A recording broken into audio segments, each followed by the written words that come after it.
and also disable us. So that is again a reality of post-COVID existence.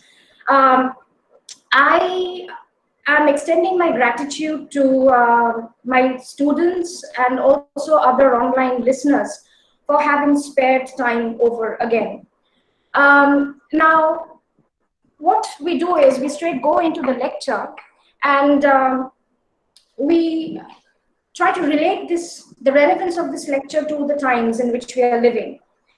And our COVID-19 experience is marked by a bombardment of words like pandemic, panic, pathosis, malady, isolation, all referring to a state of chaos, a state that is diseased, abnormal, unruly. And we are told how an exceptionally high proportion of the population has been affected, occurring over a wide geographic area of 6 continents and more than 100 countries. Reports have captured the unimaginable loss of lives, even young human lives. Those of us who are living are forcibly made to navigate from the normal to the new normal, but it is obviously rooted through the abnormal. At times like this, we may reorient ourselves to think critically about accepted categories of normalcy, ability, and disability. In the course of this lecture, we will probe and understand notions of disability, the discriminatory treatment of the disabled, and the emergence of disability studies, which focuses on diversity and certain policy decisions that affect the way we construe, understand disability. And disability studies is obviously a corrective rubric. I will try to introduce few terms that are not very much prevalent in common day-to-day discourses, like ableism, and then there is handicapism. So we will also try to throw light on these terminologies. Now, why do we need to focus on disability? And now, it's very much in the public consciousness. It is on the political agenda. But other than that, you find that it's a worldwide phenomena with global consequences. Worldwide phenomena in the sense, disability doesn't affect a particular country, a particular geographical location, but it is a worldwide phenomena. So that makes us, as stakeholders in how we understand disability and how we can change our understanding of disability. This has been a perennial feature of human existence, right from the first recorded history of human existence. There have been records of disability, and it's a perennial feature. Forming world's largest minority, if it is not the case in India, but at least there are other countries where disability is forming the largest minority. And if taken together, it forms world's largest minority. And it's also a worldwide oppression that people with disabilities face every day on a daily basis. More than this, the times are fraught with violence, with change, wars, natural disasters, pollution. You think of asthma and how it has been related to the environment in which we are living. Sometimes diseases are lifestyle manifestations, like the disease of ADHD, that is attention deficit hyperactivity disorder. And there are studies which have revealed how the consumption of alcohol during pregnancy has a direct bearing on this particular disease emerging in children later on.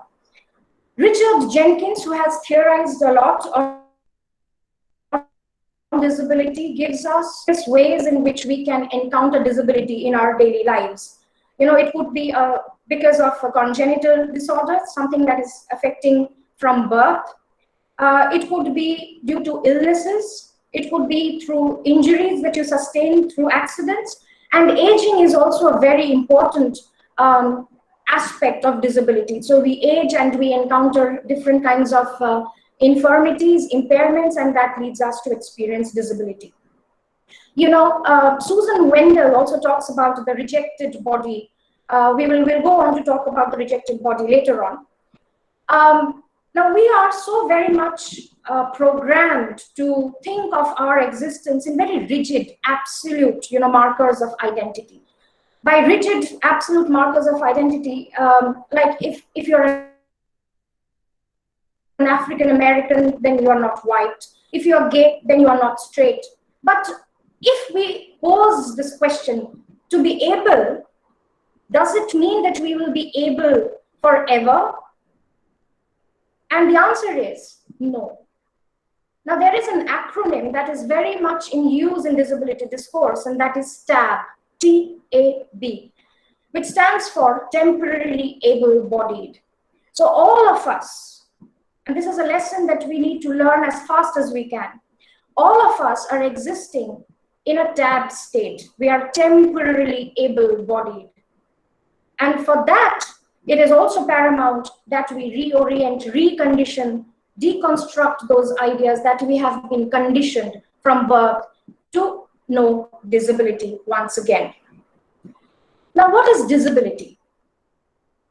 Now, Bowker and Starr said, the bad news is that with all of this exposure, we do not necessarily know what disability is, what it implies, or what to expect for ourselves, others, society, or our environment. Now, if you look at various dictionaries and the definitions that they provide, you will find that they focus primarily on certain negativities, incapacity, disadvantage, deficiency, especially a physical or mental impairment that restricts normal achievement. So these are the ways dictionaries have defined disability. And it emerges how it is a marker of identity, a category, a specific minority group with enormous negative consequences. They are said to be deviant, and obviously they are targets of discrimination. So the disabled then becomes the other to the able, to the normal. Now, if we think of disability as a specific minority group, then obviously there would be certain similarities with other minority discourses. What are those similarities? Now, before we go into those similarities, we see how the binaries are operative. So the whites imposing their images on blacks, men upon women, people without disability, imposing their image upon people who are disabled. Now, these images have told us not only to what is beautiful and right, have also warned us that the image of disability is ugly and evil. So the stereotyping, so the social stereotyping, they are deviant, they are ugly, they are evil. We are so very familiar with that phrase, twisted body in a twisted. So the social stereotyping, they're dependent, they're non-human, they're freaks, they're evil. Yes, discriminations. So like other minority discourses, there are ways in which the disabled encounter isolation, discrimination. So the fundamental understanding is that how, like race and gender, disability is used to assign traits to individuals on the basis of bodily differences. So as a minority discourse then, these are the similarities.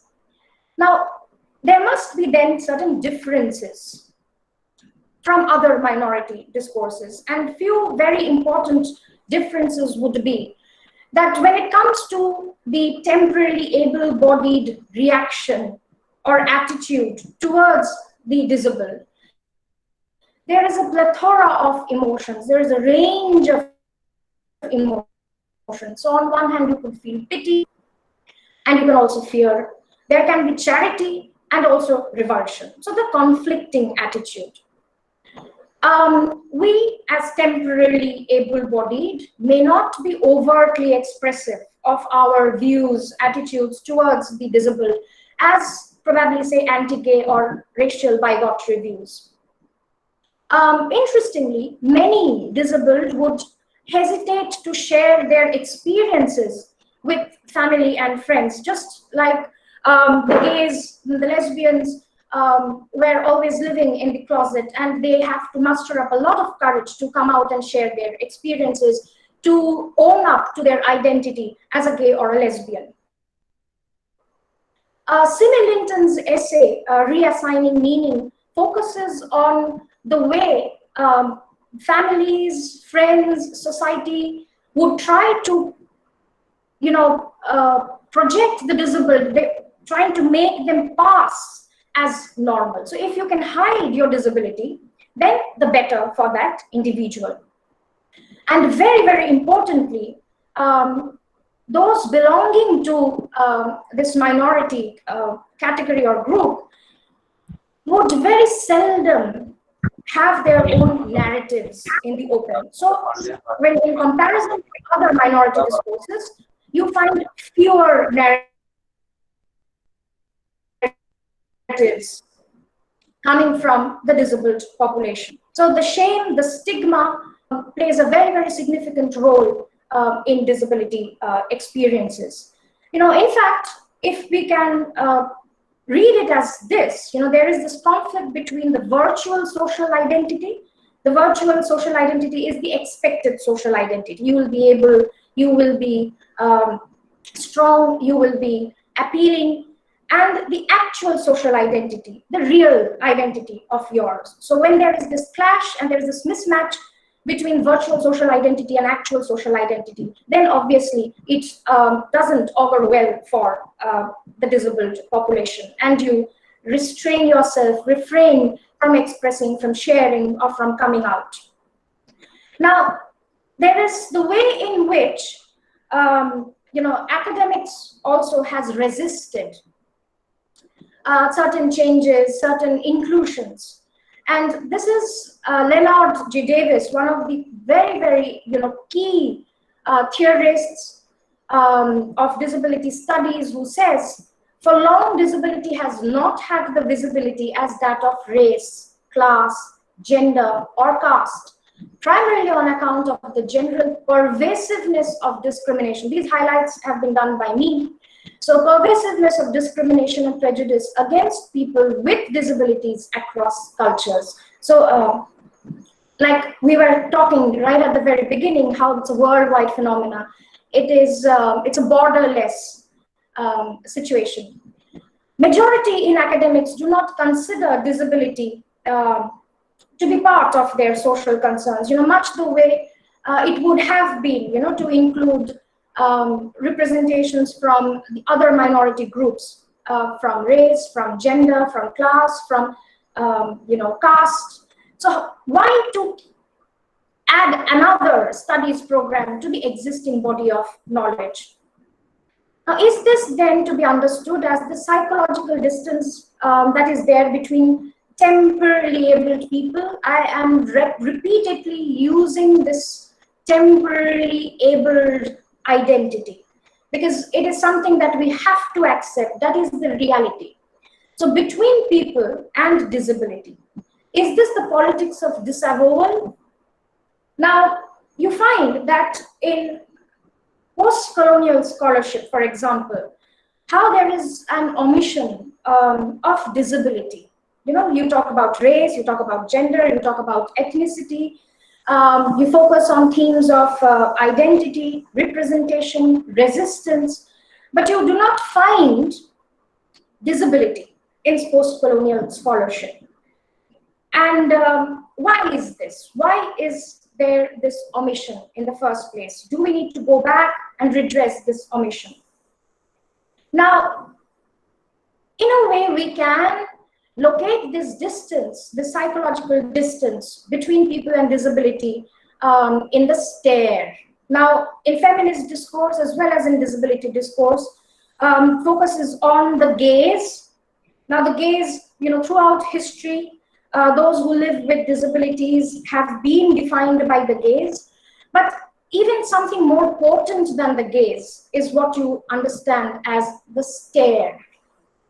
Now, how do you go on to define the stare? You know, the stare is said to be an ocular response to what we don't expect. So we don't expect something and then we stare at it when we are confronted with it.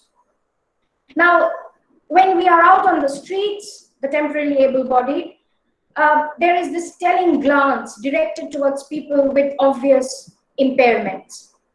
Like I was telling you beforehand, there is this, telling omission of disability culture from anthologies, from curricula, from conference topics. And it is also to be found in those various barriers that are placed before impaired scholars who do attempt to attend academic conferences. You know, the visually impaired, the physically impaired, the hearing impaired, and we will try to explicate on those barriers later on in the course of the PPT. So Mary Garland Thompson talks about the stairs and how it affects our relationship. Now, we come to the part where we are to acquaint ourselves with certain terminologies, you know, like racism, sexism, but very seldom, I think, we would be coming across these terminologies, you know, ableism, handicapism, normate. Now, what do you understand by ableism? You know, again, it's a dictionary meaning, which says that ableism is a discrimination in favor of the able-bodied. You know, there are other terminologies also, ableism or able-bodiedism, able-bodism, and initially it was used in feminist discourses. So body shaming, for example, for the woman who has experienced postpartum changes in her body. And I am, remembering that ad, that Frida Mom ad that was supposed to be screened during the Oscars, was banned, was not allowed to be screened because it was said to be very graphic. And when you look at that ad, you will find that it shows the body, the distorted body, the far from ideal body of the woman. And it was too graphic, and that is why it was not screened during the Oscars. So what kind of a social message are you sending out, and whether this is not a kind of a discrimination in favor of the able-bodied? And so it centers on the domination of the non-impaired experience and point of view. And the idea is that a person's abilities or characteristics are determined by his or her impairments. So that is ableism. Now, handicapism, and this has been defined by Bicklin and Bogdan, 1977, the stereotyping, prejudice, and discrimination practiced by society against disabled people. Now, certain canonical writers, we will go on to talk of Shakespeare also, and how literature, how fine arts, they have tried to continue with this stereotyped understanding of disability and the prejudices and the discrimination. So it's a kind of a reorientation, like I was telling you, that is necessary. Now, this particular terminology, the normate, is deliberately given to us by Rosemary Garland Thompson, once again, to make us think twice about using the term normal. We're so used, the temporarily able-bodied, we're so used to using the term normal. It's very normal to be normal. So is this a constructed identity? Yes, it is a constructed idea. Society constructs this identity. And how does it focus on the bodily configuration, the ideal body? And the cultural capital, it gives a position of authority and allows that individual to wield power over others. So that is the normate. So someone who is normate will yield his or her powers over someone who has been marked by, say, impairment, by gender, by race. So normates enforce their supposed normality. Now, disability scholars will attempt to demystify or defamiliarize the predominant concepts. So normality is basically an impossible standard to which all the bodies must adhere. And in the 19th century, if we look at the development and growth of eugenics and the concept of the bell curve, and the bell curve is that normal curve, and it is paramount that all try to fit into that bell curve or normal curve. Now, this leads us on to certain other concepts, concepts and ideas that we care not to understand, not to acknowledge, but it is very much crucial for us to understand and acknowledge these terminologies. Now, this is the WHO's international classification of impairments, disabilities, and handicaps. Now, we have been conditioned to use disability as a kind of an umbrella term. It includes everything within impairments, disabilities, and handicaps. Now, is there a possibility of classifying these terminologies? And yes, there is. This is the World Health Organization's 1980 classification, but they have also gone on to provide us with another classification that came in 2000.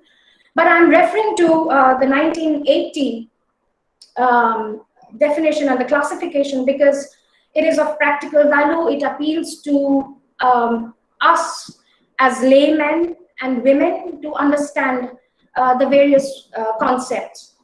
And it also unites various models. I will be focusing on the various models of disability in the next slide. So it's a kind of a bringing together of various models, the separate terms. Now, what is impairment?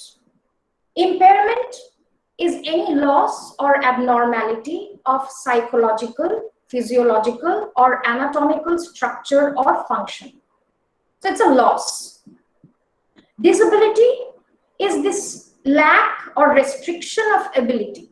This results from an impairment. First, there is impairment, then there is disability, that is lack of ability to perform an activity in the manner or within the range considered normal for a human being.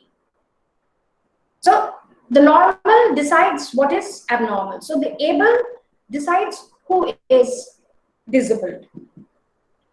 Handicap is the disadvantage for a given individual resulting from an impairment or a disability that limits or prevents the fulfillment of a role that is normal. Now, let me give you an example to make this more clear.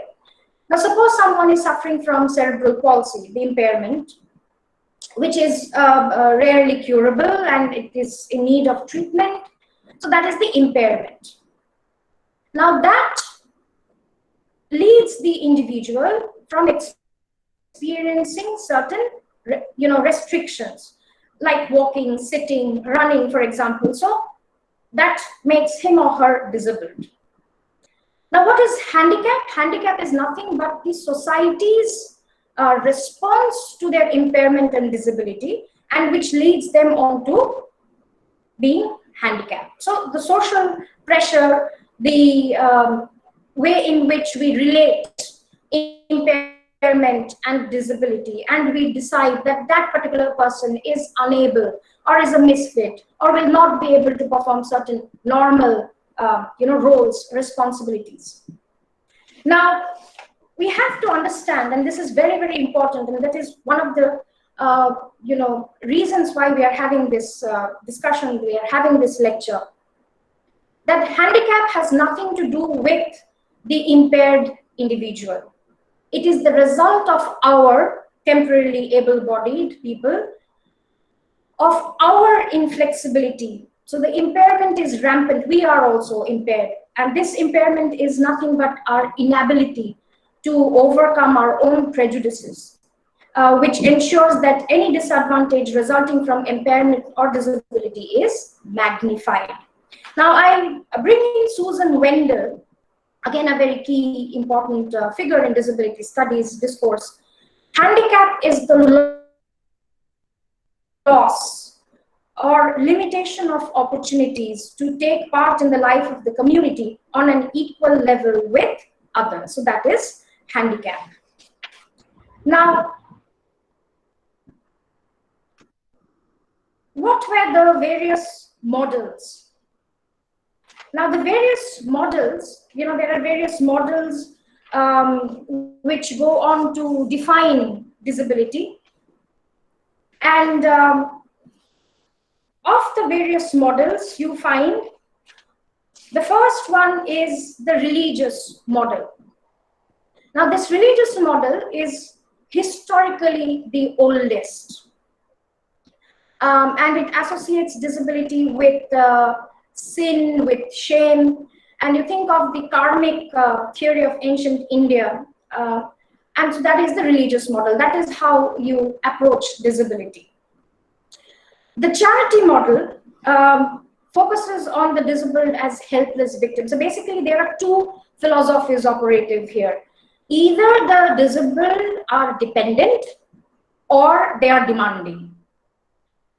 Now, the religious model, the charity model, the medical model, the rehabilitation model, they will talk about the disabled as dependent. But the social model and the disability rights model would focus on the rights of the disabled. So going back to the charity model, it projects the disabled as helpless victims. And obviously, if they're helpless, then they need protection, they need care, they deserve pity. And you think of all those charitable institutions, those NGOs, those home to home, house to house visits seeking charity, and you feel good, temporarily able-bodied, you feel good that you have donated some amount, where even if it is a meager amount, and it's a feel-good factor. Now we come to the medical model. Now the medical model is, it has a key tenet, and the key tenet is that impairment is something individual. So they focus on the body, on the individual's experience of disability, and they look at human variation as a deviance from the norm. Differences become deficiencies, and they presuppose, obviously, they presuppose the normal body as free from challenges. So you have the normal body, and then you have the disabled body and mind. So it's the medical model. Now, from the medical model, we go on to the social model. Now, this is again something which is very, very important, because the medical model had also, I had missed out on a point. The medical model would try to institutionalize, will try to define the defective mind and the body to be dangerous. And they're threatening to the society. You think of Foucault and how he talks about the segregation, the mental asylums. So the medical model proposes that those who are disabled because of their bodily impairments or because of their mind, they are subjected to corrections, ranging from segregation to sterilization. Segregation, mental asylums. You also have workhouses. In fact, Charles Dickens's novels give us the picture of workhouses. You also have the workhouses as keeping infirm poor, and we are talking about 19th century England. And those workhouses would also be introduced in the 20th century in colonial India. Now, this was basically the product of the capitalist political ideology. Now, when we come to the rehabilitation model, yes, it's in collusion. So the rehabilitation model looks at disability in need of repair, concealment, remediation, supervision. So they will talk about therapy, they will provide healthcare, and there is a reliance on technology, on institutionalization. But these definitely, the two, the medical and the rehabilitation model, they obviously do not provide attention to social causes of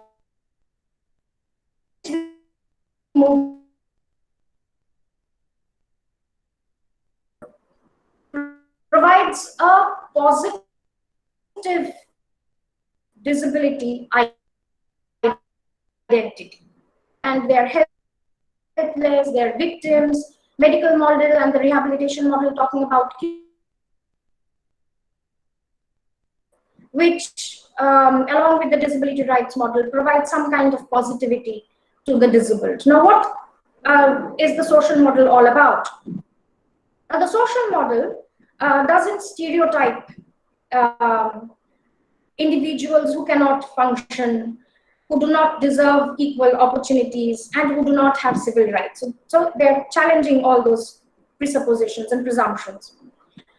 Rather, they suggest that the difficulties arise out of society's incapacities to match to the biological needs. And there is an obvious aim at removing those barriers. In fact,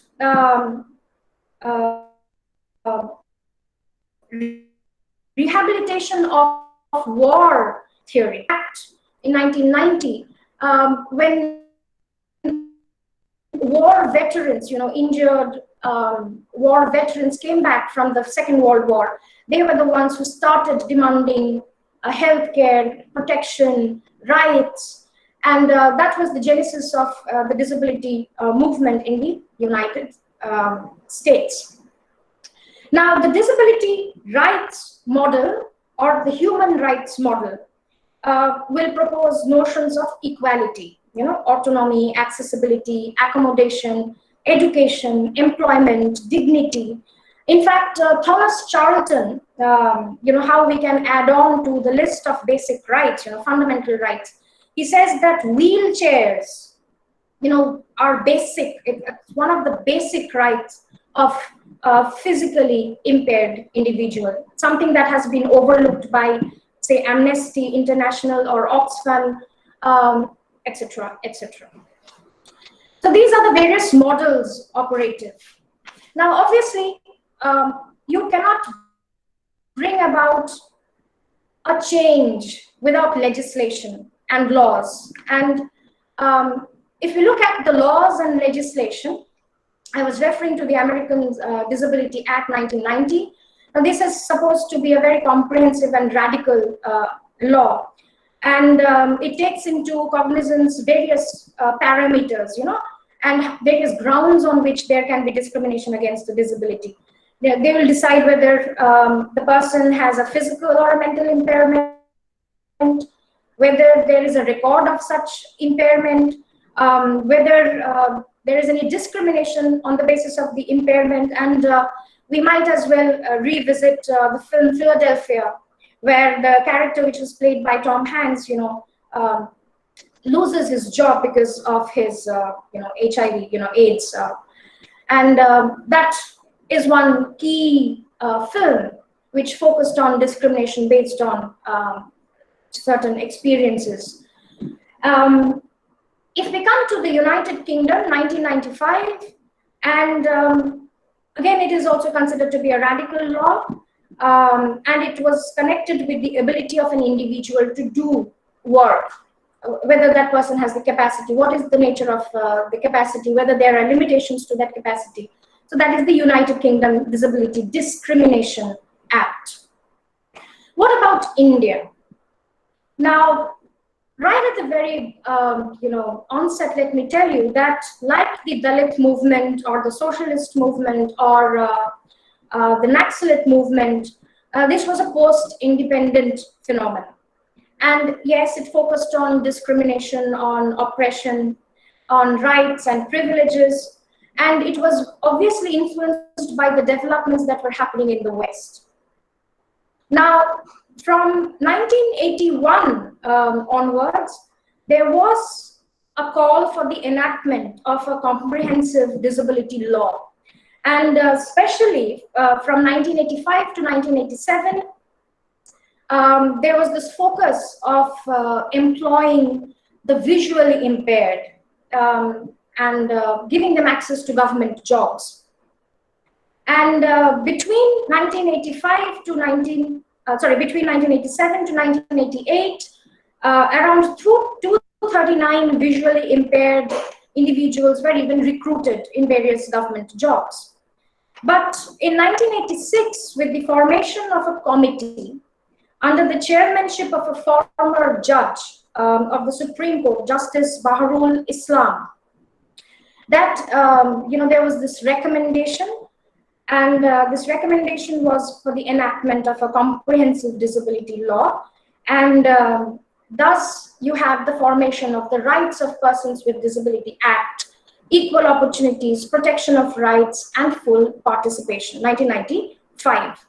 But you also have a new law. This is the new Rights of Persons with Disability Act, which came out in 2016. But please remember that India follows the medical model of disability.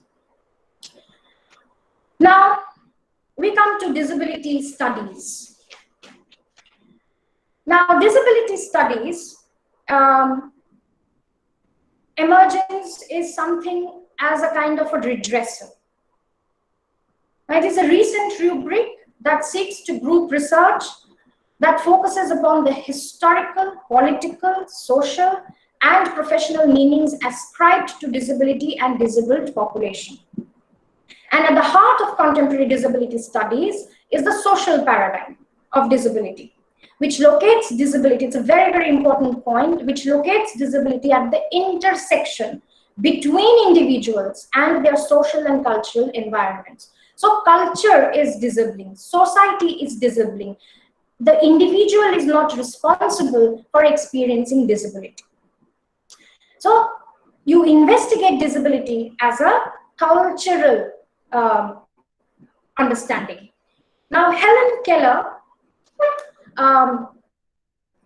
synonymous with the rights and the opportunities and the ability of the visually impaired, had said how the chief handicap of the blind is not blindness, but the attitude of seeing people towards them. So we need to change the way the temporarily able-bodied think, imagine, understand the disabled. Now, like I was telling you, it's a remedial endeavor. It's a remedial endeavor. It rose as a counterpoint to the medicalized perspectives. Medicalized perspectives, the medical model and the rehabilitation model. So those medicalized perspectives. So they're undertaking a socio-political, cultural examination of disability. In fact, they would rather suggest that there should be a separation between impairment and disability. So they focus primarily on disability. And this impairment and disability should then be addressed in separate realms of discourse. There is a lot of criticism on this as well. And let me give you an example again given to us by Leonard G. Davis, where he's giving us this example of how society disables. Now, a person using a wheelchair becomes a disabled only if there are no ramps. A visually impaired is only disabled if there are no braille texts or scripts or large type or a computer and scanner. A hearing impaired is only disabled if there is no interpreter provided. And you may have noticed how I am deliberately refraining from using certain terms that are so very much predominant in our discourse. Cripple, blind, deaf. So we have to think twice, or rather we should be conditioned not to even use these terms when we are in a social gathering. Now, he goes on to talk about barriers, Leonard G. Davis. He goes on to talk about various barriers, and these barriers can be architectural, So there are no ramps, there are only stairs, there are no lifts. Cognitive barriers leading to misunderstanding, sensory barriers, and affective barriers. You know, affective barriers, the attitudes of the temporarily able-bodied, the moods, the feelings.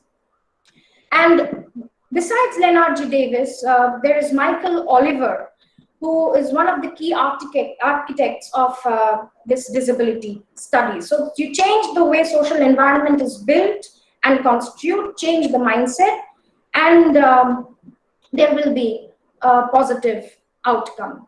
So this is the emergence of disability studies. Now, what are the objectives?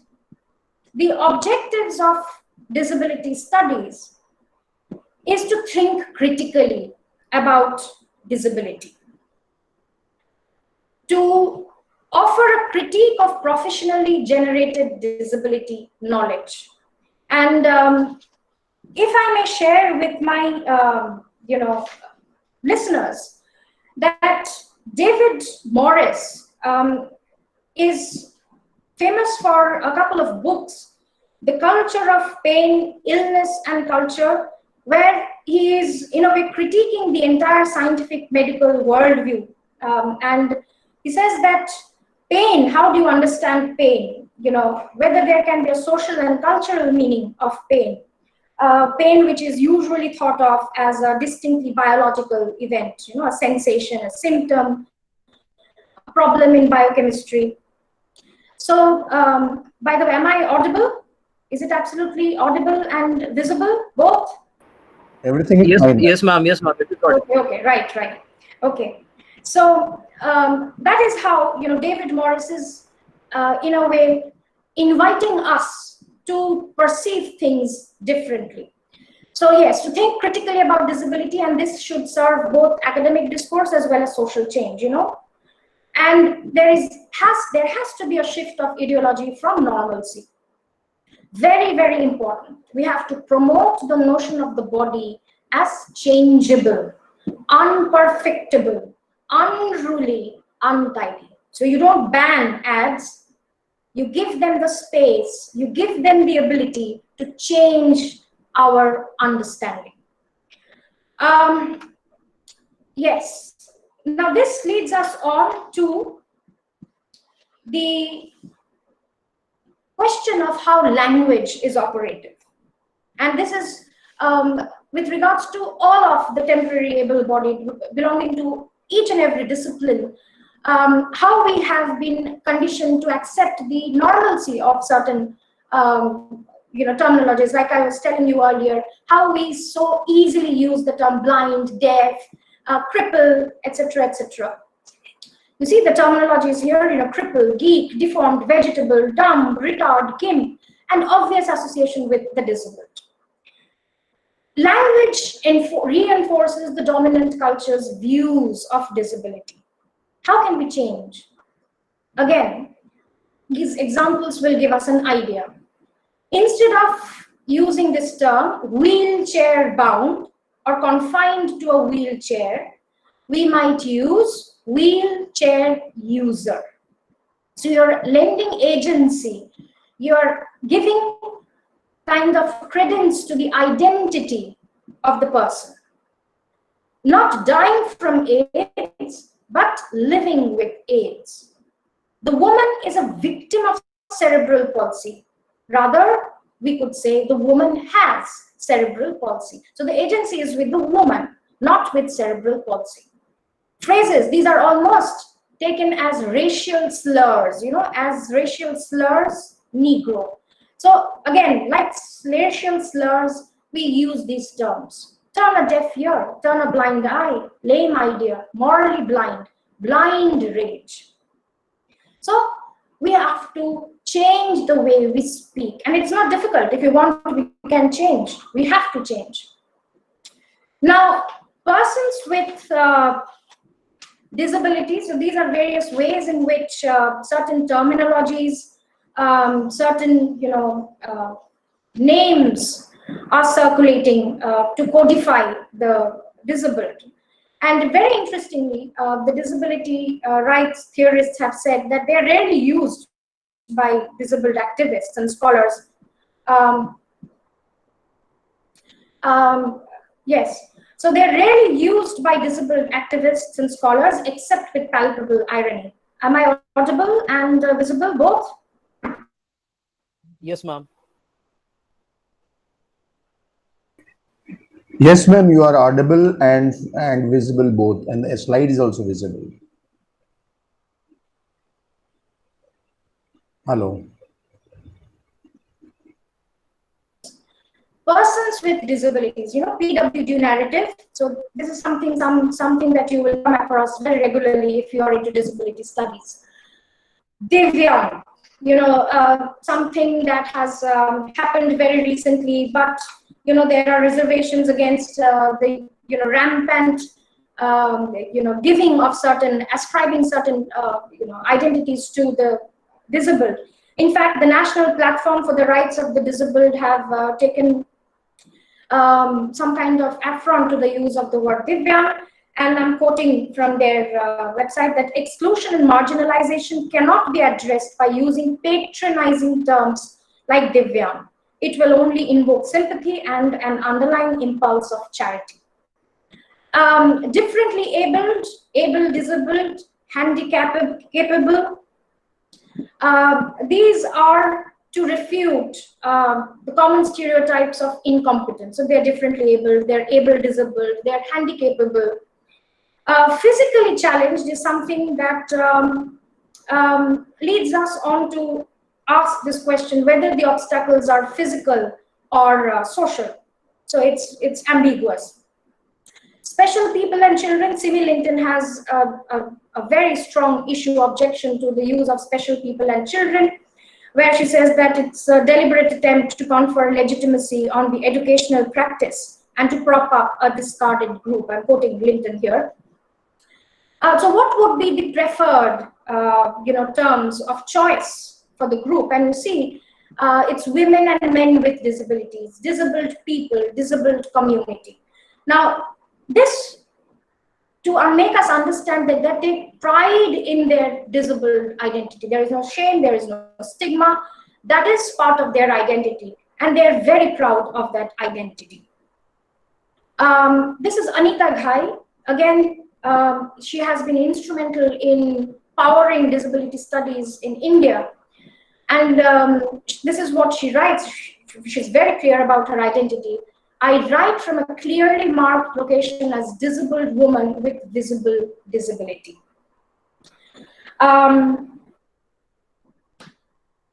if we come to the role of literature, because after all, most of us are coming from a literature background, and what kind of roles do we have to play, and whether inadvertently we are also the temporarily able-bodied because of our conditioning, because of our belief in our superiority, we are also promoting ableism and handicaps.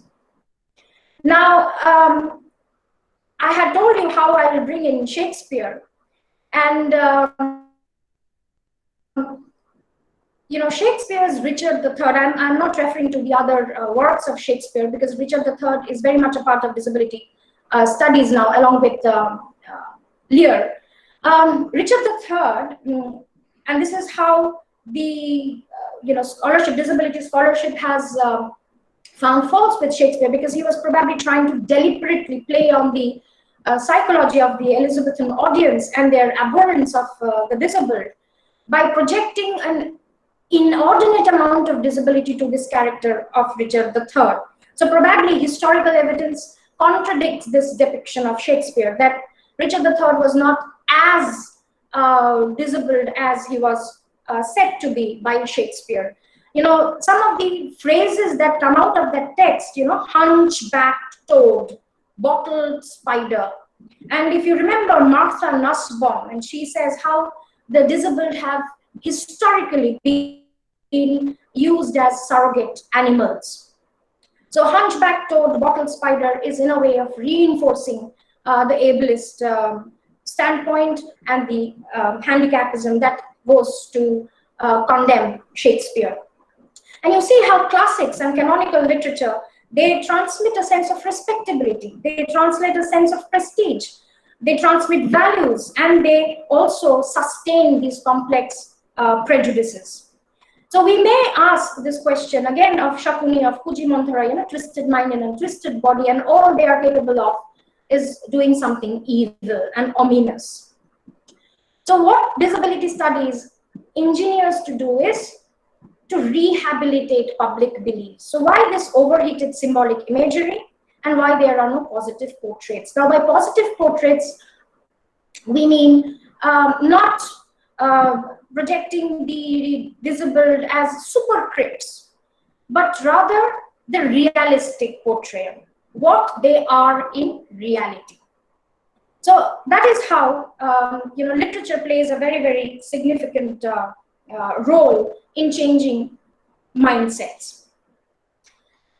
If we come to fine arts, and I share here a couple of images from fine arts, and here on the first slide on the left hand side is the image of the Vitruvian Man, Leonardo da Vinci's anatomical drawing, and it's a perfect blending of mathematics and art. Leonardo da Vinci was being trained as a young painter in Florence at that point of time, and this is the human body proportions: able, normal, ideal. Juxtaposed against this, you have, so the Vitruvian Man, 1490, 15th century Renaissance, and you have another depiction, and this is by a very, very famous, Flemish Renaissance painter, Peter Bruegel the Elder, and this is titled The Cripples, 5 cripples and 1 beggar. And if you look closely at this drawing, you find that there is a focus on their abject condition, on the phenomena of social exclusion. They're sitting outside the city boundaries, limits, ostracization, so they're outside the city limits. And you try to imagine the kind of impact these drawings would have on those numerous displays and those numerous gatherings at various museums. And we carry back, the temporarily able-bodied, we carry back the sense of the disabled as, different. Now, we come to 2 more, depictions. This is from 1645. Now, this is portrait of Sebastian de Mora. And obviously, you can read from this painting that he's a dwarf. And he was a court jester. And this painting was by Diego Velázquez, again, a Spanish painter, and representing everything that was good about the Spanish Golden Age. And dwarfs at that point of time, they were known as little serpents. And you look at the depiction as such. This is from Austria, part of the Cabinet of Wonders, surrogate animals and wonders. So part of the Cabinet of Wonders of Ferdinand II, Archduke of Austria. And you see the ambiguity, the body which is naked, it's limp, the helplessness, and how he has been objectified. But there is this vivid look, resisting this objectification, this vivid look in spite of this insipid body. Now, we move on to another picture which will tell us about the change in perspective. And the change in perspective that disability studies is desirous of. If the earlier slides, all the earlier slides that I showed to you, could be grouped as disability in art, we come to the possibility and the emergence and the agency of disability art, where the artist herself is very much portrayed. It is obviously Frida Kahlo's self-portrait of the various 55 portraits that she drew. She positions herself not on a chair, but on a wheelchair. And Thomas Charlton, remember, Thomas Charlton talks about the wheelchair as being one of the basic, things that, basic rights that the physically challenged need, require, and you have to provide. And this is the portrait of Dr. Farrell, who performed numerous surgeries on Frida Kahlo, not to make her normal, but to contribute to her quality of life. So, to conclude, the lecture has tried to highlight the positive value of human differences and diversities. There has to be a shift away from adapting people to society towards changing society. A shift away from adapting people to society and towards changing society. There should be no stereotyping, but a real appraisal. And you accept the fact that every individual who has taken birth is entitled to privileges. To end, we are to realize the portent of Susan Wendell's words. If the disabled were truly heard, an explosion of knowledge of the human body and psyche would take place. Thank you. These are a few of the details of books and journals that I have referred to. And here I conclude, and I invite questions, queries from the listeners. Thank you. Thank you, ma'am. As you can see in the chat box, there are some questions there. Can I read it out, ma'am? Yes. Can you give me just a minute so that I can have a sip of water, and then yes, ma'am, please. I can take on the questions. Yes, ma'am.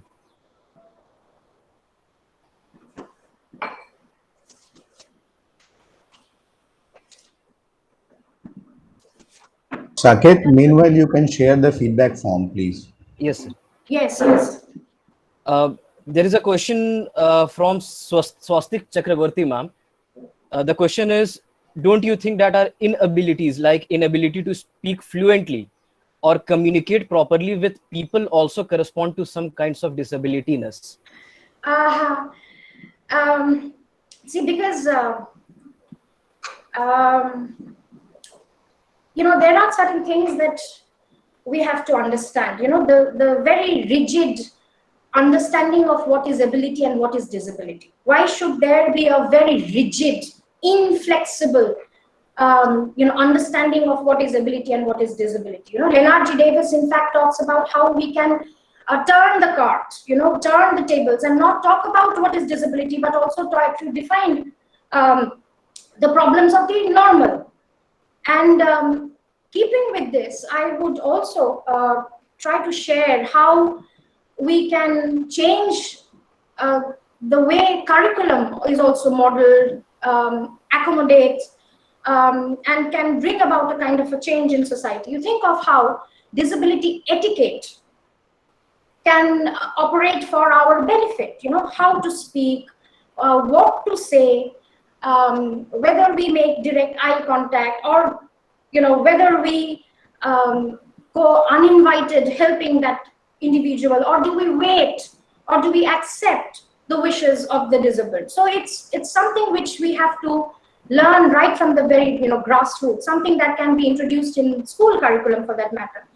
We have courses on foreign languages, we have courses on sex education, on self-defense, absolutely the need of the hour. But we probably need to, as temporarily able-bodied, we also need to accommodate, include, disability etiquette, probably the basics of Braille or sign language, right at the school level. Okay, ma'am. Riyanka Sharma is asking, can clinical depression trauma be considered as the form of invisible disability? Absolutely, absolutely. That is why I have always, in the course of the lecture, I have, thrown focus on something that is very obvious, the physical. And yes, disability studies also acknowledges the fact that how there is an overemphasis on something that is very obvious, the physical. And there is a concomitant marginalization of the mental illnesses, mental disability. So yes, we need to redress that as well. So it's a kind of a holistic, consideration. So there are various scopes of development of everything is now in a state of fluidity. Nothing has been, compartmentalized, or nothing has been made into a rigid understanding. In fact, the definition of what is disability, or what is impairment, or what is handicap, probably they will also go on changing, evolving with our understandings. Next question is from Rana Sen. He asks, do you think the terms like differently able or specially able create kind of authorization instead of paying heed to their special needs? See, again, I have to tell you very frankly that there is a lot of controversy with in relation to the terminologies that are there in discourse.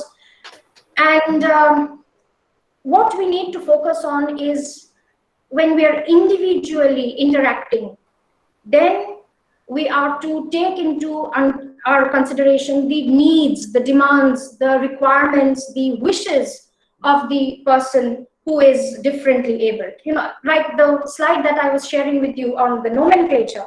So the disability community itself has various takes on those terminologies and what they mean. And so again, it's a working process. Shalini Yadav is asking, what is your perspective on disability in contemporary Hindi cinema? Is there any progress in the portrayal of disability and sensitivity, or there are the same stereotypical portrayals? Things are changing. Things are changing. Definitely, things are changing. You think of a film like because I have little time now for movies, but probably if I give you an example, the fact that there are films in mainstream Hindi film, cinema, where you have films like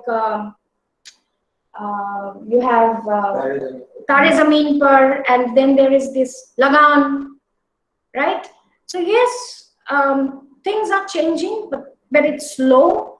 Margarita with a straw. I'm sorry if I get the names wrong, but at least they're getting a little bit of focus. But a lot has to be done.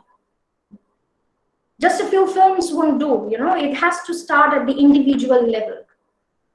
And like I was telling you, if the system is against the ads, the ad that I gave you the example of, the Frida Mom advertisement, that could have had a global audience had it been screened. If that is the attitude, the ambiguity that is there in our attitudes, then obviously it's gonna take a lot of time, more than that is probably required or needed or accepted. Shritama Roy is asking, can you share your views on the distinction between the Marxist foundational models and the modern critical disability studies? See, my work has not been much on the models, but because I come up from a very literary background. But you got to understand how disability studies in India is quite different from what is happening in the West. And in India, findings, research have showed a kind of a collusion between poverty and disability and the lack of access, the marginalization. So when all of these collude, then the problems are magnified. So when we are in India, and especially Anita Ghai and her team and their book on South Asian disability, it tries to focus on the rudimentary issues and problems related to class, caste, and you can actually go through that book, and it provides very, very insightful additions to our understanding of disability studies, disability per se in India. In fact, gender also plays a very, very instrumental role. Anita Ghai, when she would be writing her articles. She would say, she would recount the experiences she had in the villages, and the girls who would be disabled, the mother would say, ek to ladki upar se apahij. So how there are levels of discrimination. So the woman in India has to face levels of discrimination, and it is just not because of her disability. Okay, ma'am. Tamsha is asking, do you think there is a paradigm shift in literary studies today regarding disability studies? Yes, absolutely. That's a paradigm shift. Otherwise, we would not be here even talking about disability studies. Certain universities and colleges have provided access to students to study about disability, and it is absolutely necessary. And there is a paradigm shift, definitely. In fact, in my department also, I have been entrusted with this task of introducing disability studies, and it is just in its nascent stage. I just had my first batch, but yes, there is a paradigm shift, and we have to continue with this. And in academics, through conferences, through the topics that we choose, the scholars that we invite, it is not just in the topics, or it is not just a theoretical inclusion. It has to be done on the ground. It has to have practical, and obvious manifestations. I was talking about Leonard J. Davis and his understanding of the social barriers. You have a visually impaired speaker, and you do not have the infrastructure. You would have a physically impaired speaker, and there would be no ramps, and you would have to bodily be moved to the podium. So we have to, when we are, thinking of conferences, seminars, you look at the topics, you talk about how there can be a change, and you also facilitate that change.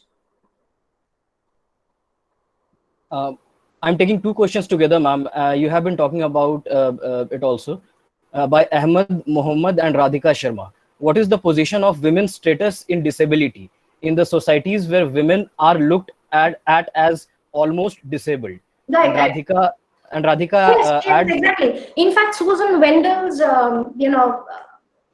understanding of the women's position within disability studies, and you find how menopause, menstruation, how they have been portrayed in a very negative sense, and how this artificial understanding emerges as something that is polluting, something that is abhorrent, something that cannot be discussed, cannot be talked about. So yes, you can look up Susan Wendell, who represents that voice, of feminist discourse in disability studies. There are many. But yes, Susan Wendell, and especially the rejected body, when she talks about the negative body as well, the body that is in pain, the pain. So yes, in pain, or it is disabled, or it is ailing. So the various taboo diseases as well, cancer and AIDS. So they are also to be taken into consideration. Radhika is adding to it, ma'am. Acid attack survivors are included under the category of disabled in RPWD 2016. Do you think they should be included under this category? Absolutely. Why not? As we see, like, disability is a social construction. So how do you look at, how does your attitude change? What is the position of the acid attack survivor in society? So it's not just about you encountering a physical disability. There could be a physical disability, but is disability only physical in nature? Is the impairment only physical in nature? So you have to take into account the gambit, the entire ambit of impairments and the disabilities that come from that impairment. And if you go back to those slides where I was distinctly differentiating between the various models, and disability studies theorists have objected to the use of technology as part of the disabled experience. But yes, when it is required, when it is necessary, if you're contributing to the quality of life of the affected individual, then that form of intervention is absolutely correct. is required. So see, that is the problem area. Nothing is to be understood as black and white. There are overlappings, there are interconnectedness, and a lot of new understanding is going to emerge. So it is a kind of an evolving process. So let us keep that at that. You know, it's an evolving process, evolving body of studies, but yes, something that needs critical attention. Okay, we'll take one or two more questions, ma'am. Chanchal Jaiswal, ma'am is asking, depression creates a kind of social deficit and disability, how to rehabilitate those who are depressed, and what kind of sensitization is needed in relation to the same? Yes, like I was telling right at the very beginning, how literature or how language or how arts or how the structure of society tries to redefine what is able or what is disabled, right? And the kind of stigma. So until unless we have to deconstruct those social conditionings. So that is how we can correct, you know, the omissions and the commissions that have plagued disability studies. So you have to bring them into the mainstream. But again, there is a problem. Let me share you with this.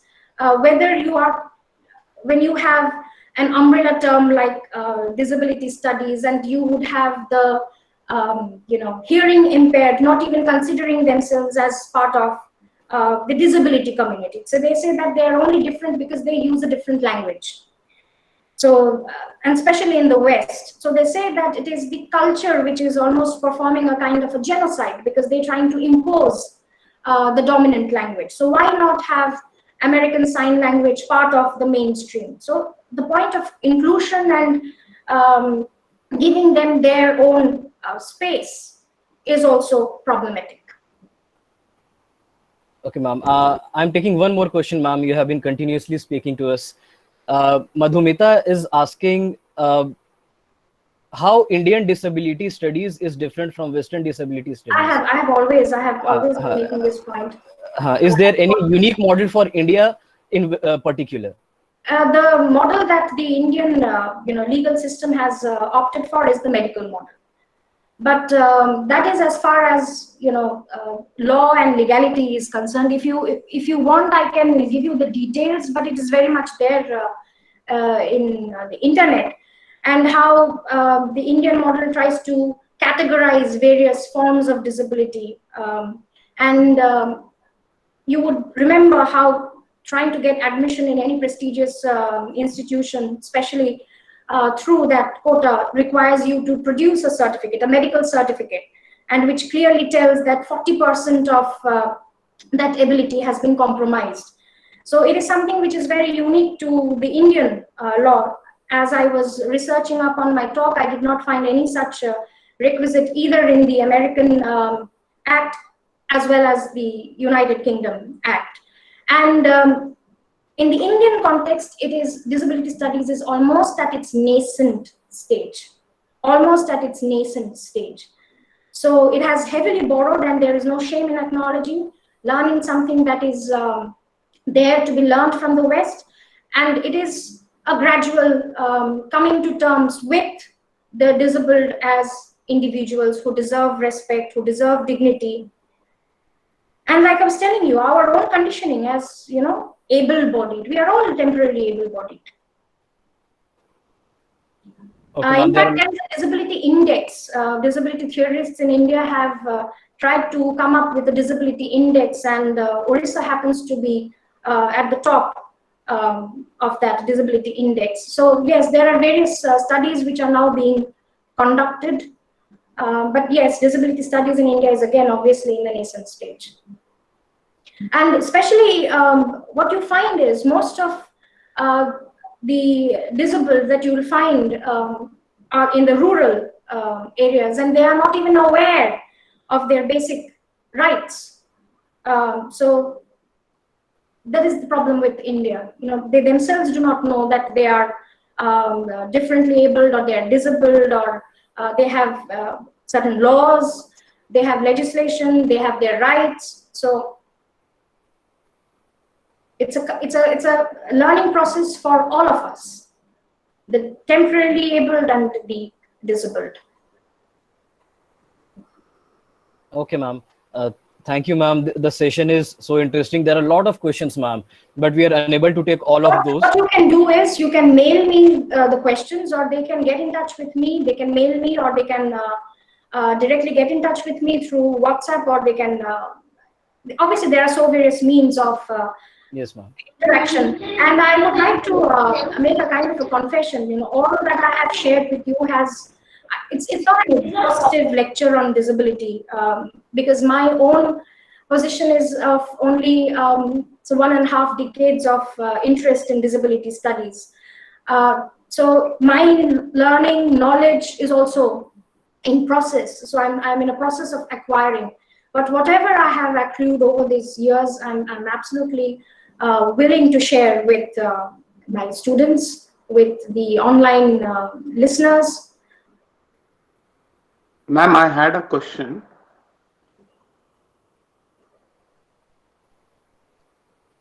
Yes, sir.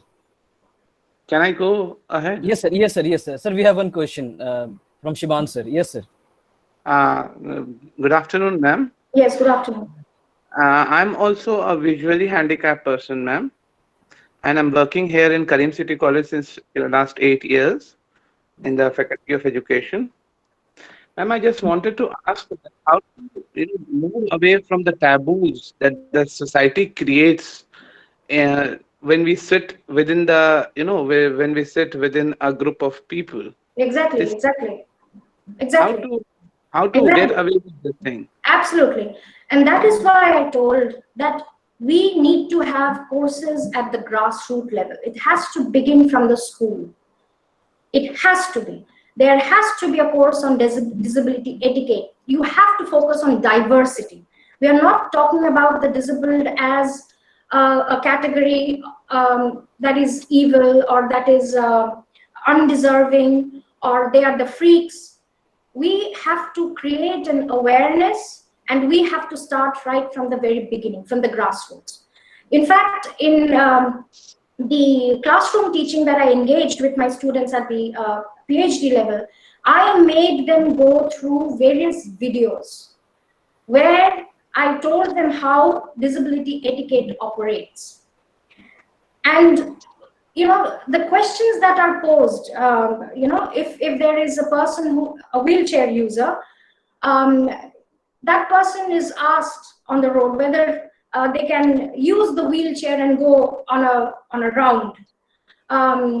They ask whether the partner is also using a wheelchair. So these are certain preconceived notions that I don't know how it has been so very much conditioned into us.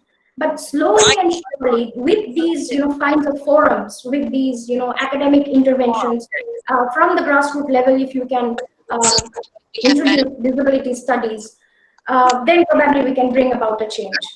Actually, ma'am, basic things does not been followed. Actually, basic thing, they don't greet, they don't say hello, or absolutely. Right. And I was telling you about the stare, the gaze and the stare. Yeah, right? yeah. So, yes, exactly. So these are small changes that we can all be part of. Thank you, ma'am. Thank you for your wonderful lecture, ma'am. Thank you so much. Thank you very much. I would end my presentation here with one question that I was probably expecting from the audience, but I did not get. Who represents, or who teaches, or who writes for the disabled? Can the temporarily able take up that onus, or is it ethically, morally right for them? And yes, the temporarily able can represent, write, talk on the disabled, provided they are very much aware of their own position as temporarily abled and the privileges that they have been subject to because of their privileged position. So yes, we can all write, we can all be part of this movement, and sensitization is very, very important. Okay, ma'am. Thank you, ma'am. This has been such a wonderful session. Yeah, sir. Can you hear us? Microphone on. Selected. Yes, sir. Yes. I am here. Yes, sir. Yes, sir. Yes, sir. Turn Please off give the microphone. thanks, sir. All right. Thank you, Saket. First of all, I would like to begin with an observation because somebody was bringing in Indian cinema in the discussion. Uh, the Indian mainstream cinema has a very awkward approach towards disability. Uh, I think that you have seen Johnny Walker and Mahmood singing on very unique disabled kind of songs. And very recently, you have seen all those David Dhawan Govinda movies in which Shakti Kapoor and Kadir Khan are making fun of disabilities and all that. So basically, this popular Indian cinema is not very much aware about it so sensitively. Yes, things are changing as people were saying. Things in Barfi, things in Tare Zameen Pe has changed a lot. But if you can remember that there was a beautiful film with which Indian cinema began, and Sparsh. that film was on disability. The film called Dosti, if you remember, was a very uniquely sensitive film on disability. So that is what I wanted to add. In fact, when you see the art cinema in Indian from Indian side, art cinema has a bit positive approach towards disability. I mean, presenting characters like Nasiruddin Shah and even Om Puri and the kind of roles they played in art cinema, they are very close to having a very sensitive approach to say disability and all that. So thank you very much, ma'am. It was certainly a very thought-provoking lecture, very enlightening one. And certainly we are also hopeful that disability studies will go a long way in India.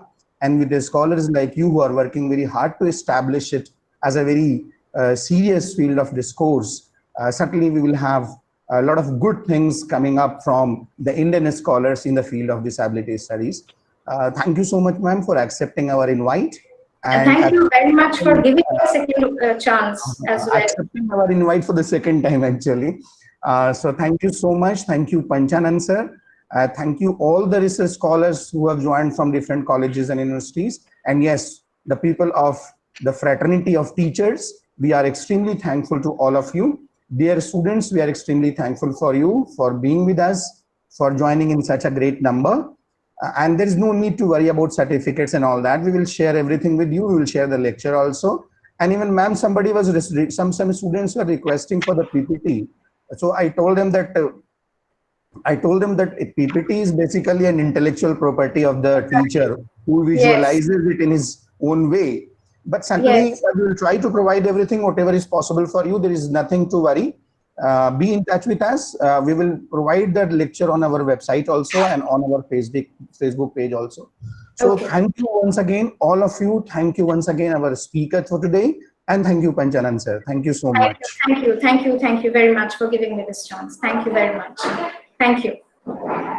Thank you, ma'am. Thank you. Thank you, ma'am. Thank you, sir. Thank you. Thank you. Thank you.